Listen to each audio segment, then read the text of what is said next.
you decided that it is worth to start your own language, and then you also decided to then later on open it up and make sure that you have a community around it.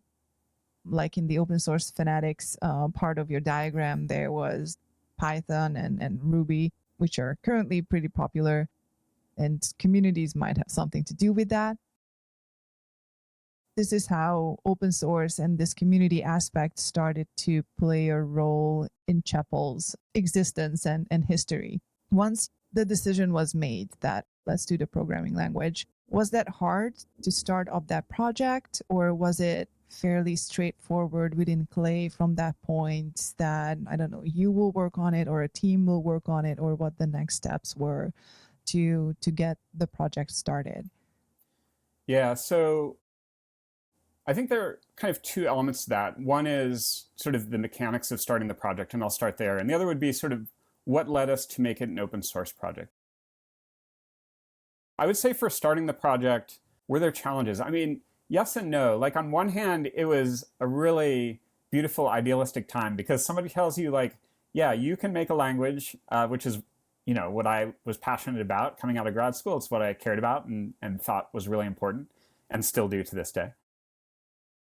And so you're sort of given this opportunity and to an extent this blank slate. And much to the credit of the project, it was a very good thing that it wasn't just me in charge of it. In fact, I was sort of in charge of the implementation, but one of my other mentors, David Callahan, was in charge of the project as a whole. And that was really great because if I had been in charge of it, what we would have created would have been sort of the next generation of the language I had done in grad school, which was a really interesting academic project, and I would say a successful academic project at what it set out to do. But again, in hindsight, had really zero chance of being adopted in terms of some of its limitations and constraints. And to David's credit, and to my terror at the time, he basically said, no, like this language has to be, like it has to be big, it has to do everything. Like you can't hit a point where you're like, well, that was good while it lasted, but now that I need to do, you know, X, I need to go back to conventional HPC technologies.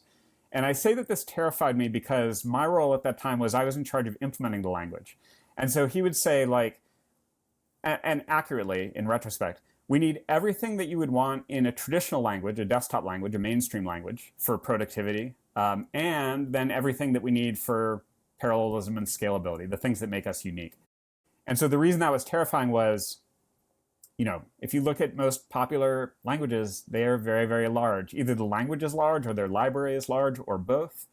And the thought of reproducing all of that while also trying to do these things that were very unique from a research perspective in terms of parallelism and scalability, you know, as the person in charge of the implementation, it was really daunting. Like, well, if we did something simpler, I'd be much more likely to be successful.